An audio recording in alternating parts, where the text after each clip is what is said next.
سورۃ النبا سے اس کی ابتدا ہوتی ہے. نبا خبر کو کہتے ہیں, یہاں پر مراد قیامت کی خبر ہے. تو جو منکرین قیامت تھے, مشرکین میں سے قیامت کا انکار کرنے والے, وہ ایک دوسرے سے سوال کرتے رہتے تھے قیامت کے بارے میں کہ بھئی یہ قیامت کب آنے والی ہے, اور مذاق اڑایا کرتے تھے. تو اللہ تعالیٰ نے اس کا ذکر کیا, اور اس کے بعد اللہ تعالیٰ نے اپنی بے شمار نعمتوں کا ذکر کیا کہ ایسی نعمتیں جو کائنات میں پھیلی ہوئی ہیں, جن کو ایک کافر بھی دیکھتا ہے, ایک مومن بھی دیکھتا ہے, لیکن پھر جو کافر ہوتا ہے وہ ان نعمتوں کو دیکھنے کے بعد بھی اللہ پر ایمان نہیں لاتا ہے. اس کے بعد جہنمیوں کا ذکر ہے, ان کے عذاب کا ذکر ہے. اس کے بعد اللہ تعالیٰ نے آیت 31 سے متقین کا ذکر کیا, ان للمتقین مفازہ, کہ جو تقوی والے ہوں گے ان کے لیے کامیابی ہوگی, وہ کامیاب ہوں گے, اس دن ان کی جیت ہوگی, ان کے لیے باغات ہوں گے, انگور ہوں گے, اور ہم عمر نوخیز بیویاں ہوں گی. اس کے بعد اللہ تعالیٰ نے آخرت کی منظر کشی کی ہے, یوم یقوم الروح والملائکۃ صفا, اس دن حضرت جبریل بھی اور تمام فرشتے صف لگا کر کھڑے ہو جائیں گے, اور اللہ کے سامنے کوئی بھی بات کرنے کی جرت بھی نہیں کرے گا اللہ کی اجازت کے بغیر. اور پھر آخر میں کیا ہوگا کہ اللہ تعالیٰ جانوروں کو بھی بلائے گا, یعنی جانوروں کا بھی حساب ہونا ہے, اس اعتبار سے کہ اس دنیا میں کسی جانور نے کسی دوسرے جانور پر ظلم کیا ہو تو اس مظلوم جانور کو اس کا حق دلایا جائے گا, اور اس جانور سے وہ بھی بدلہ لے گا. مثلا ایک جانور نے کسی دوسرے جانور کو ایک لات ماری ہے اس دنیا میں, تو اس مظلوم جانور کو بھی کہا جائے گا قیامت کے دن کہ تم لات مار کے بدلہ لے لو. اور پھر جب انصاف ہو گیا جانوروں کے درمیان تو جانوروں کو مٹی میں تبدیل کر دیا جائے گا, کیونکہ جانوروں کے لیے جنت جہنم نہیں ہے, اللہ تعالیٰ نے جانوروں کو انسانوں کے لیے پیدا کیا ہے. لیکن انصاف کا یہ عالم ہوگا اس وقت کہ جانوروں میں بھی اللہ تعالیٰ انصاف قائم کرے گا. تو جب وہ جانور حساب و کتاب ہونے کے بعد, یعنی انصاف ہو جانے کے بعد, حساب و کتاب کیا بلکہ انصاف ہو جانے کے بعد وہ مٹی بن جائیں گے, تو اس دن کافر ان جانوروں کو دیکھ کر حسرت میں یہ کہے گا, ایک کاش کہ میں بھی مٹی بن جاتا, کیونکہ انسانوں کے لیے تو مٹی بننا نہیں ہے, جو گنہگار ہوگا اسے جہنم میں جانا ہے, وہاں جلنا ہے, عذاب کا مزہ چکھنا ہے. تو وہ جو تمنا کرے گا وہ کافر کہ کاش کہ میں بھی مٹی بن جاتا جس طرح یہ جانور مٹی بن گئے. والنازعات غرقا, یا فرشتوں کی قسمیں کھائی گئی ہیں, ان فرشتوں کی قسمیں جو کافروں کی روح کو سختی کے ساتھ کھینچتے ہیں, ٹھیک ہے. والناشطات نشطا, اور ان فرشتوں کی بھی قسم کھائی گئی ہے جو مومنین کی روحوں کو آسانی کے ساتھ کھینچتے ہیں. اللہ تعالیٰ انہیں جو ہے یہ حکم بھی دیتا ہے کہ ان روحوں کے ساتھ کیا کرنا ہے, کیا انتظامات کرنے ہیں, وہ جو ہے ان کے بھی انتظامات کرتے ہیں. اس کے بعد حضرت موسیٰ علیہ السلام کا ذکر ہے, لتا کا حدیث موسیٰ, کہ حضرت موسیٰ علیہ السلام کو اللہ تعالیٰ نے نبوت عطا کی. وہ فرعون کے پاس گئے, فرعون کو دعوت دی, لیکن فرعون نے تکبر کیا اور کہا کہ میں جو ہوں تمہارا سب سے بڑا رب ہوں, انا ربکم الاعلی, تمہارا سب سے بڑا رب میں ہوں, والعیاذ باللہ. تو اللہ تعالیٰ نے اس فرعون کی پکڑ کی اور اس کو بھی ختم کیا. اس کے بعد اللہ تعالیٰ نے آسمان, زمین, رات, دن اور پہاڑوں کا ذکر فرمایا, اور کس طرح اللہ تعالیٰ نے ان نعمتوں کو انسانوں کو عطا کیا ہے اس کا ذکر کیا. اس کے بعد قیامت کا ذکر ہے کہ جو کفار ہے, اچھا یہاں پر جو ہے جہنمیوں کا بھی ذکر ہے کہ جو سرکشی اختیار کرے گا اور دنیاوی زندگی کو ترجیح دے گا تو اس کا ٹھکانہ جہنم ہے, اور اللہ سے جو ڈرے گا اور اپنے نفس کو خواہشات سے دور رکھے گا تو اس کا ٹھکانہ جنت ہے. یسألونک عن الساعۃ ایان مرساہا, کفار اللہ کے نبی صلی اللہ علیہ وسلم کا مذاق اڑانے کے لیے پوچھتے تھے, بھئی آپ جس قیامت کی بات کر رہے ہیں وہ قیامت کب آنے والی ہے. تو اللہ تعالیٰ نے ان کا بھی ذکر کیا اور اس کا بھی ذکر کیا کہ اس کا علم تو اللہ کے پاس ہے, لیکن جب قیامت آ جائے گی اور جب یہ مر جائیں گے تو انہیں لگے گا کہ اس دنیا میں وہ جو ہے چند گھنٹے ہی رہ کر آئیں. عبس وتولى ان جاءه الاعمى, عبس کہتے ہیں ناخوش ہونے کو, چونکہ اس میں عبس کا لفظ ہے اس وجہ سے اس کو سورہ عبس کہا جاتا ہے. ایک مرتبہ اللہ کے نبی صلی اللہ علیہ وسلم کفار کے بڑے بڑے سرداروں کو دعوت دے رہے تھے کہ اچانک ایک صحابی عبداللہ بن ام مکتوم رضی اللہ عنہ آ جاتے ہیں جو نابینا ہوتے ہیں. تو چونکہ وہ نابینا ہوتے ہیں تو انہیں معلوم نہیں چلا کہ آپ صلی اللہ علیہ وسلم کسی کام میں مصروف ہیں, اور وہ آپ کے پاس آ کر کوئی مسئلہ پوچھنے لگتے ہیں. تو آپ صلی اللہ علیہ وسلم چونکہ بڑوں کی کو دعوت دے رہے تھے, سرداروں کو قریش کے, تو حضرت عبداللہ بن مکتوم کا ام مکتوم کا بیچ میں ٹوکنا آپ صلی اللہ علیہ وسلم کو پسند نہیں آیا.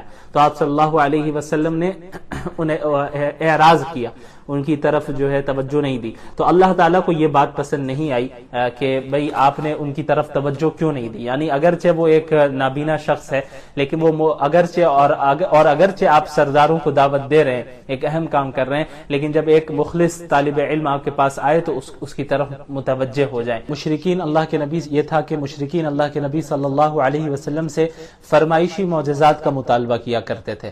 یعنی اپنی طرف سے اپنی پسند اور اپنی مرضی کے معجزات کا مطالبہ کیا کرتے تھے کہ اگر آپ سچے نبی ہیں تو ذرا یہ کر کے دکھائیے, آپ وہ کر کے دکھائیے, اور اگر آپ سچے نبی نہیں ہیں تو پھر اگر آپ یہ نہیں کر پا رہے ہیں تو اس کا مطلب یہ ہے کہ علیاذ باللہ آپ سچے نبی نہیں ہیں.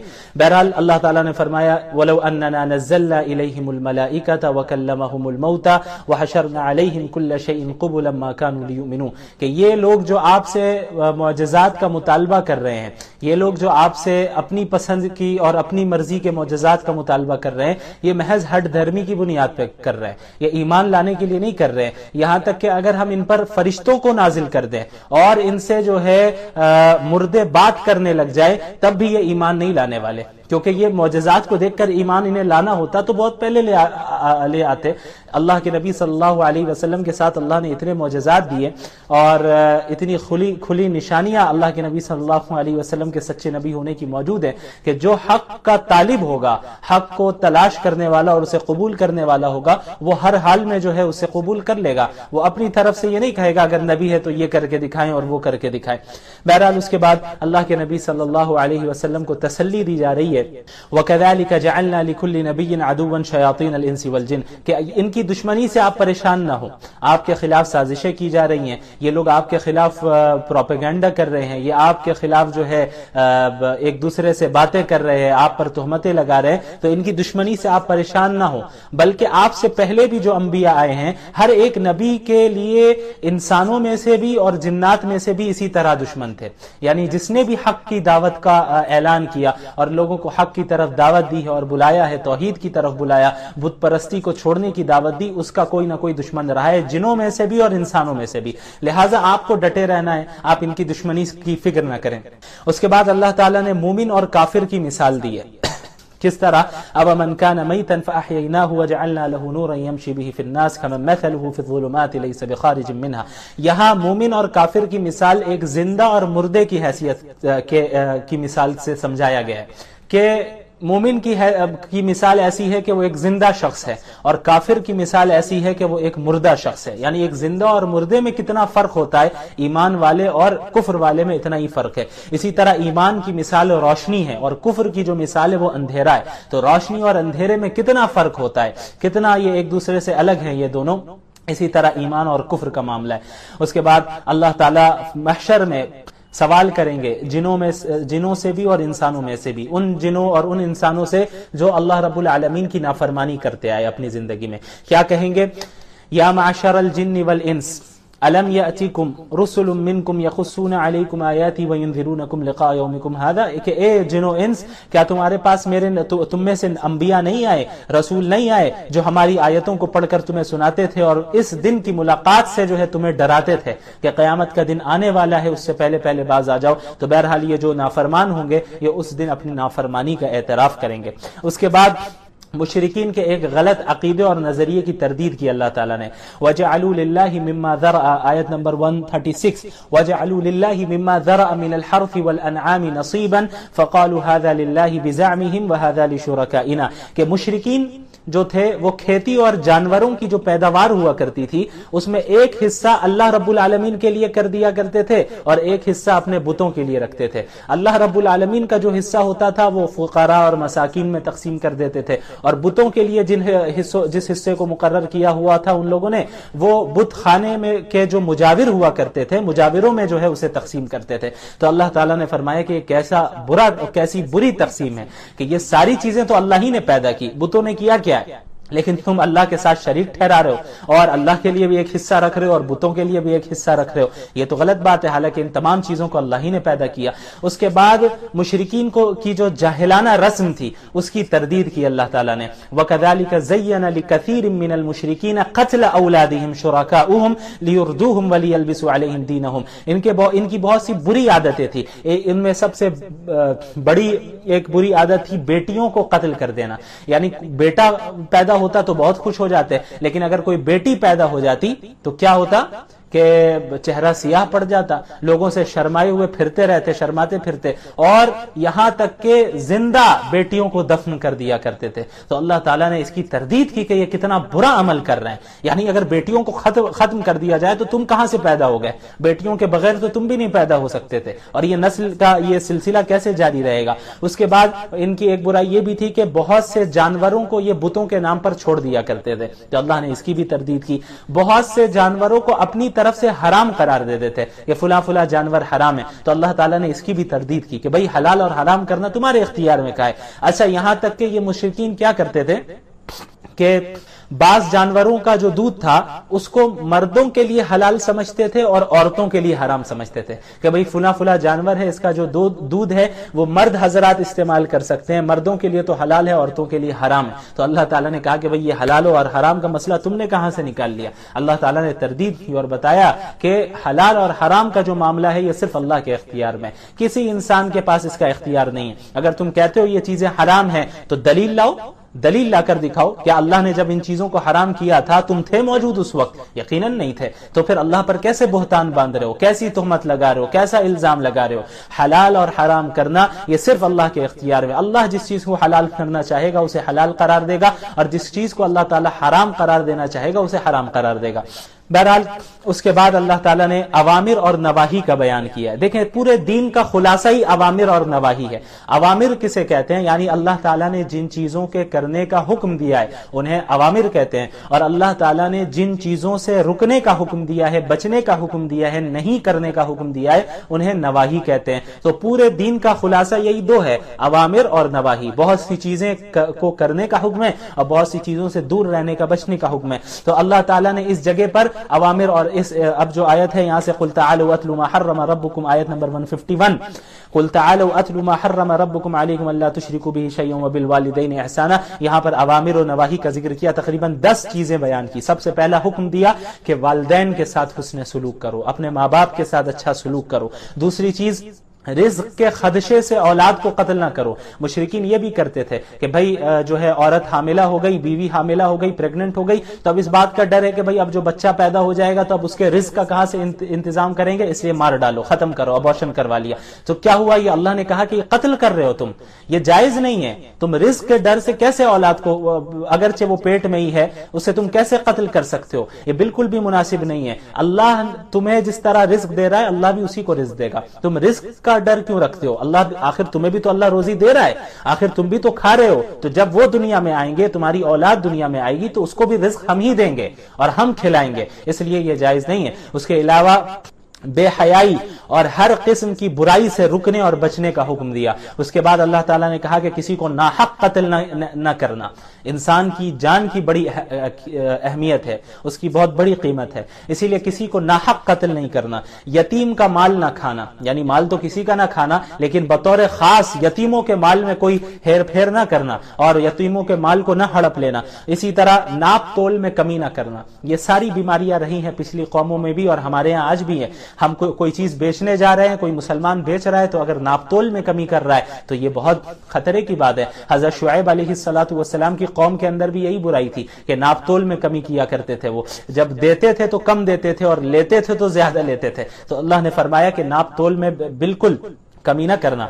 اس کے بعد اللہ نے حکم دیا کہ عدل و انصاف کے ساتھ معاملہ کرو، عدل و انصاف کے ساتھ فیصلہ فرمایا کرو، فیصلہ کرا کرو.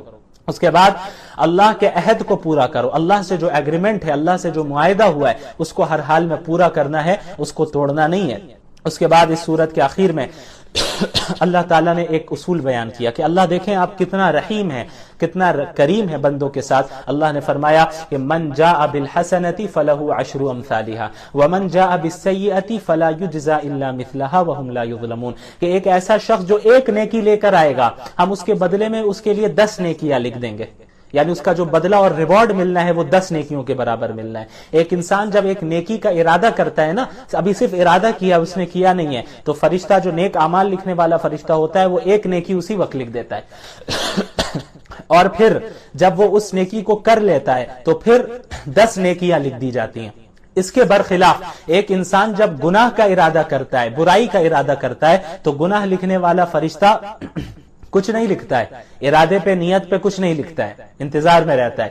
ہاں اب جب بندہ گناہ کر لیتا ہے اور برائی کا کام کر لیتا ہے تو ایک گناہ لکھا جاتا ہے. ایک نیک عمل کیا تو 10 نے کیا، ایک گناہ کیا تو ایک گناہ. تو اللہ کتنا رحیم ہے اور کتنا کریم ہے. اللہ بندوں کو کتنی اپارچونٹیز دے رہا ہے کہ اتنی اپارچونٹیز ملنے کے باوجود اگر کوئی بندہ اپنی زندگی کو گوا بیٹھ رہا ہے، آخرت کو گوا بیٹھ رہا ہے اور اتنے مواقع کو، ان تمام مواقع کو گوا بیٹھ رہا ہے، تو یہ اسی کی بدبختی ہے. اس کے بعد اللہ تعالیٰ نے اپنی مالکیت کا ذکر کیا کہ آپ کہہ دیجئے قل ان صلاتی ونسکی ومحیای ومماتی للہ رب العالمین، کہ میری نماز اور میری قربانی، میری زندگی، میری موت صرف اللہ رب العالمین کے لیے. تو ایک مومن کی زندگی کا تمام کام اور اس کے زندگی کے تمام پہلو میں جو کچھ بھی وہ کرتا ہے یہ ساری چیزیں وہ اللہ کے لیے کرتا ہے. یعنی زندگی بھی ہے، زندہ ہے تو اللہ کے لیے، مریں گے تو وہ بھی موت بھی اللہ ہی کی جانب سے، اللہ ہی کے لیے. کوئی قربانی دے رہے ہیں تو اللہ کے لیے، کوئی عمل کر رہے ہیں تو اللہ کے لیے. تو یہ مومن کی صفت ہے.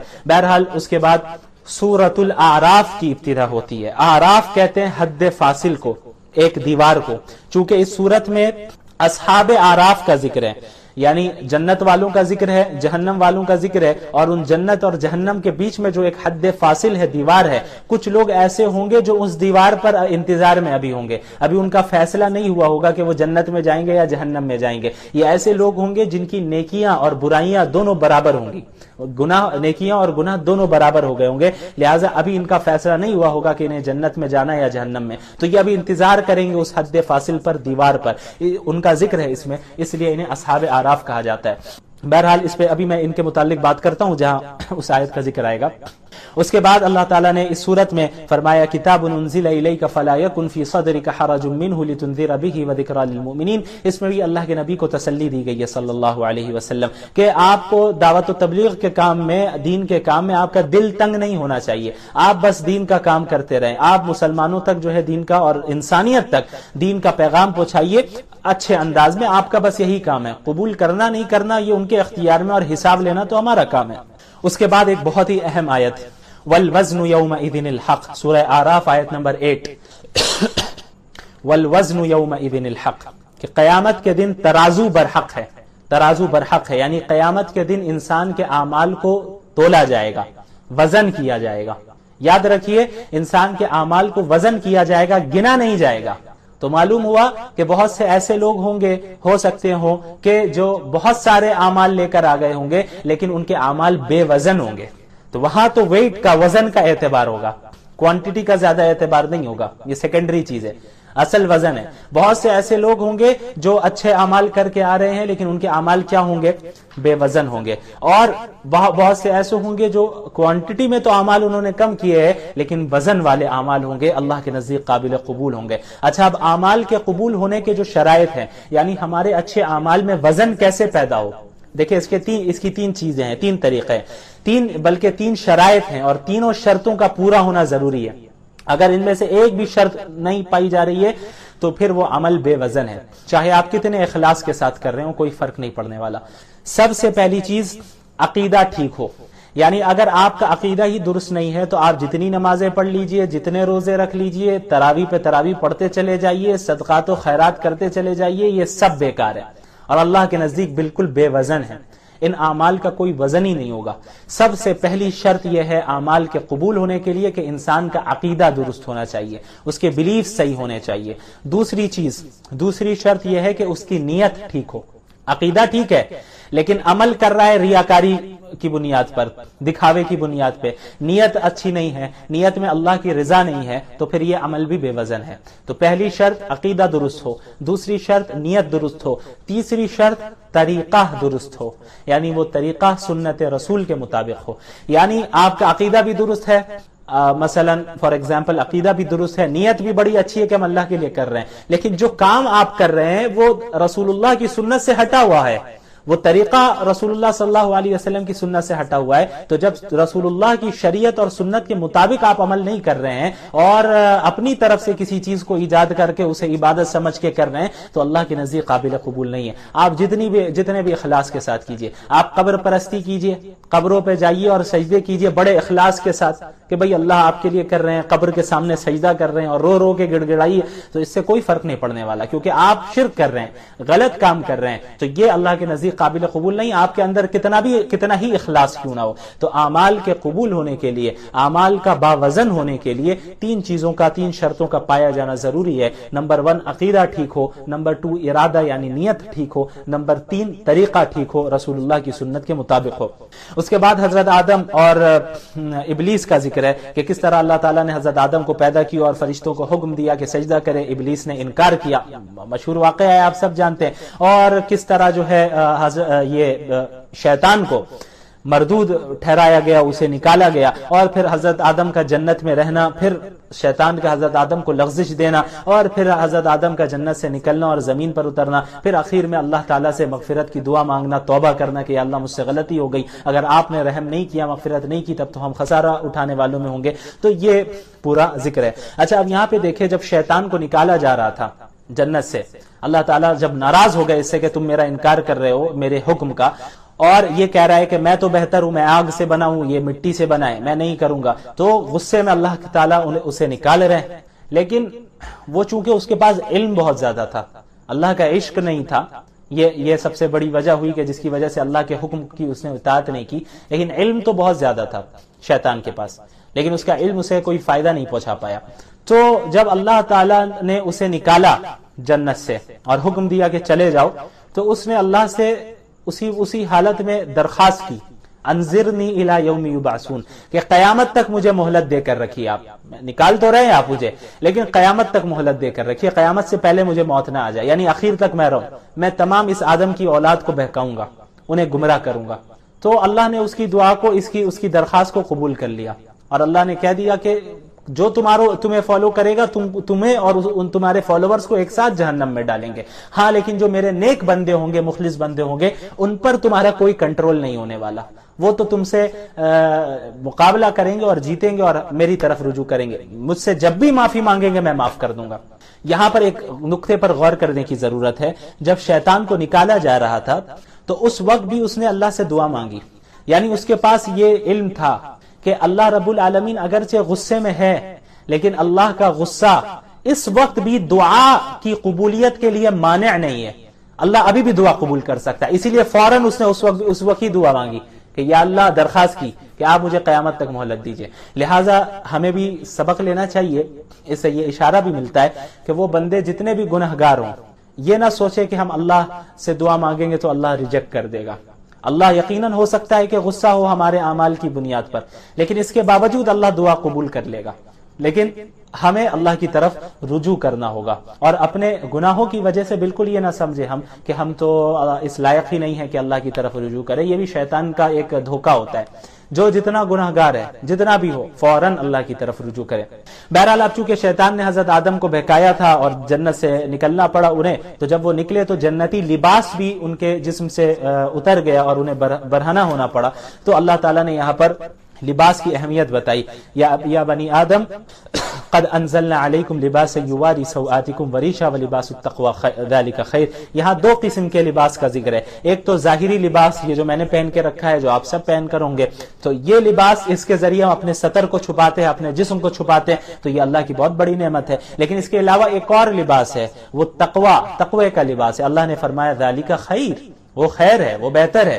یعنی ظاہری لباس تو اختیار کرنا ہی ہے، لیکن اس کے علاوہ ایک معنوی لباس ہے جو دل کا لباس ہے، وہ ہے تقوی، اللہ کا ڈر، اللہ کے احکامات پر عمل کرنا، اللہ کی منہیات سے رکتے رہنا، تو اسے بھی اختیار کرنا ضروری ہے۔ اس کے بعد انسانوں کو حکم دیا گیا یا بنی آدم خذوا زینتکم عند کل مسجد، کہ اے ابن آدم، اے اولاد آدم، انسان، جب بھی تم نماز پڑھو، اللہ کے سامنے سجدہ کرنے جاؤ تو اپنی زینت اختیار کر لو۔ مشرکین کیا کیا کرتے تھے کہ بیت اللہ کا، کعبے کا جب وہ طواف کرتے تھے تو برہنہ ہو کر، ننگے ہو کر کرتے تھے، کپڑا نکال دے، اپنے کپڑے اتار دیتے تھے اور کپڑے اتار کر طواف کیا کرتے تھے، اور وہ سمجھتے تھے کہ اس میں کعبے کی عظمت ہے، حالانکہ ظاہر ہے یہ جاہلانہ رسم ہے۔ اللہ تعالیٰ نے اس کی تردید کی اور کہا خذوا زینتکم عند کل مسجد، عبادت کے وقت اپنی زینت اختیار کرو، اپنی خوبصورتی اختیار کرو، اچھا لباس پہنو کہ تم اللہ کے سامنے جا رہے ہو۔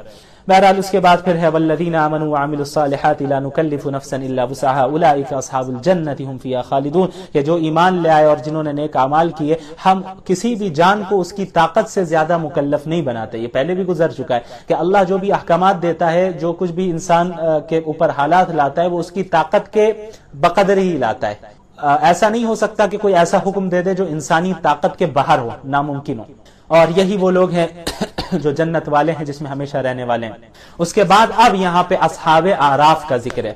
وَنَادَى أَصْحَابُ الْجَنَّةِ أَصْحَابَ النَّارِ أَنْ قَدْ وَجَدْنَا مَا وَعَدَنَا رَبُّنَا حَقًّا فَهَلْ وَجَدْتُم مَّا وَعَدَ رَبُّكُمْ حَقًّا قَالُوا نَعَمْ فَأَذَّنَ مُؤَذِّنٌ بَيْنَهُمْ اللَّعْنَةُ اللَّهِ عَلَى الظَّالِمِينَ، کہ جب جنت والے جنت میں چلے جائیں گے، جہنم والے جہنم میں چلے جائیں گے، بیچ میں اعراف والے ہوں گے، جنت والے جہنم والوں سے کہیں گے کہ ان قد وجدنا ما وعدنا ربنا، اے جہنمیوں، اللہ نے ہم سے جو وعدہ جنت کا کیا تھا وہ تو ہمیں مل گیا، کیا تم سے جو جہنم کا وعدہ کیا گیا تھا تمہیں بھی مل گیا؟ اب یعنی دنیا میں تو انکار کرتے رہے کہ بھئی ایسا کچھ نہیں ہونے والا ہے، لیکن مومنین نے کہا کہ اللہ نے ہمارے سے جنت کا وعدہ کیا ہے، اور کافرین سے اللہ نے جہنم کا وعدہ کیا، تو جنت والے جہنم والوں کو پکار کے کہیں گے ہمیں تو مل گیا اپنا وعدہ جنت کا، تمہیں جہنم کا وعدہ ملا؟ تو سب کہیں گے جہنمی قالوا نعم، کہ ہاں ہمیں بھی اپنا وعدہ مل گیا۔ اس کے بعد آراف والوں کا ذکر ہے کہ آراف والے بالکل کشمکش میں ہوں گے، اور وہ ایک طرف دیکھ رہے ہوں گے تو جنت والے نظر آ رہے ہوں گے، دل چاہ رہا ہوگا کہ جنت میں داخل ہو جائے، لیکن اب تک کوئی فیصلہ نہیں ہوا ہے، اور اللہ تعالی سے دعا کریں گے یا اللہ اگرچہ ہمارے اعمال جو ہے اس لائق اب تک نہیں ہوئے کہ ہمارا جنت اور جنت میں جانے کا فیصلہ ہو گیا، لیکن آپ ہمیں ان میں شامل کروائیں۔ لیکن جب گھوم کر دیکھیں گے جہنم والوں کی طرف تو اور ان کا ڈر بڑھ جائے گا، اور کہیں گے یا اللہ ان ظالموں کے ساتھ ہمارا معاملہ نہ فرمائیے گا، اور جہنمیوں سے کہیں گے آراف والے ارے تم تو متکبر تھے دنیا میں، تم تو سمجھتے تھے کہ تمہاری میجورٹی ہے، تمہارے پاس یہ طاقت ہے وہ طاقت ہے، تو تمہاری میجورٹی آج تمہیں کوئی فائدہ نہیں پہنچا رہی ہے، تم جہنم میں چلے گئے، تمہیں کوئی فائدہ نہیں پہنچا رہی ہے تمہاری میجورٹی، تمہاری طاقت، تمہارے اسباب، یہ سارے اسباب کہاں گئے؟ بہرحال پھر اللہ تعالیٰ کی طرف سے اعلان ہوگا کہ یہی وہ اصحاب اعراف ہیں جن کے متعلق تم جہنمیوں کہا کرتے تھے کہ اللہ کی رحمت انہیں کبھی نہیں پہنچے گی، جاؤ اعراف والے بھی جنت میں داخل ہو جاؤ، لا خوف علیکم ولا انتم تحزنون، اور نہ ہی اب تمہارے اوپر کوئی خوف ہے نہ ہی کوئی غم ہے۔ تو اعراف والے جو بیچ میں ویٹنگ روم میں ہوں گے، انتظار کر رہے ہوں گے، وہ بھی اللہ کے فضل سے جنت میں داخل ہو جائیں گے، اور ان سے کہا جائے گا لا خوف علیکم ولا انتم تحزنون، آج نہ کوئی خوف ہے نہ ہی کوئی غم ہے۔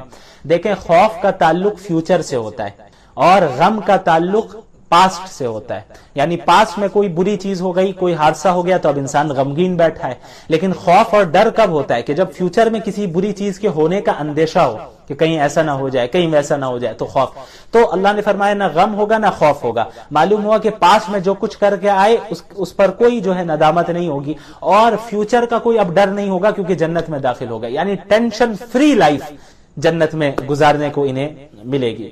اس کے بعد اللہ تعالیٰ نے اپنی توحید پر دلائل دیے کہ تمہارے ہی وہ رب ہے، اللہ ہے جس نے زمین و آسمان کو بنایا، اور تمام اللہ تعالیٰ جو کائنات کی خلقت ہے اس پر ان کی طرف اشارہ کرتے ہیں، اور اتنی بڑی بڑی مخلوقات ہے، کتنی مخلوقات ہے اللہ کی، یہ سب اللہ کی قدرت کی طرف لوگوں کو اشارہ کر رہی ہیں۔ یہ ساری چیزیں علامت ہے اللہ کے موجود ہونے کی۔ اس کے بعد اس پارے میں تقریباً 5 انبیاء علیہم السلام کا ذکر ہے، حضرت نوح، حضرت ہود، حضرت لوط اور حضرت صالح اور شعیب۔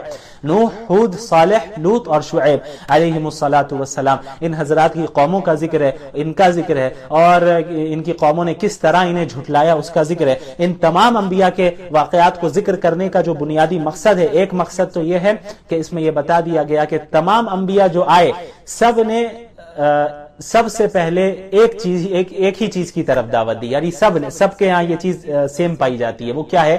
یا قوم اعبدوا اللہ ما لکم من الہ غیرہ، کہ اے میری قوم ایک اللہ کی عبادت کرو، اس اللہ کے سوا تمہارا کوئی خدا نہیں۔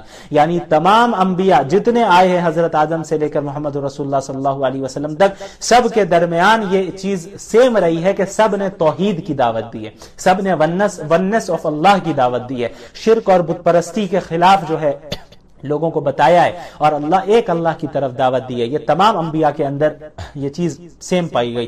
اس کے علاوہ ان واقعات کو ذکر کرنے کا ایک اہم مقصد یہ بھی ہے کہ اللہ کے رسول صلی اللہ علیہ وسلم کو تسلی دی جائے کہ آپ کو جھٹلایا جا رہا ہے، آپ کے خلاف سازشیں کی جا رہی ہیں، آپ کو جھوٹا سمجھا جا رہا ہے، آپ کو سچا نبی نہیں مانا جا رہا، تو آپ کو گھبرانا نہیں ہے۔ آپ سے پہلے بھی جو انبیاء آئے ہیں ان کے ساتھ بھی یہی ہوا ہے، حضرت نوح کو جھٹلایا گیا، حضرت صالح کو، حضرت لوط کو، حضرت شعیب کو، اور اس طرح دیگر انبیاء علیہم السلام کو ان کی قوموں نے انہیں جھٹلایا ہے۔ تو یہ جو آپ کے ساتھ معاملہ ہو رہا ہے، آپ یہ نہ سمجھے کہ صرف آپ ہی کے ساتھ ایسا ہوا، بلکہ آپ سے پہلے بھی جو آپ کے بھائی گزرے ہیں انبیاء علیہم السلام سے، ان کے ساتھ بھی ایسا ہی ہوا ہے۔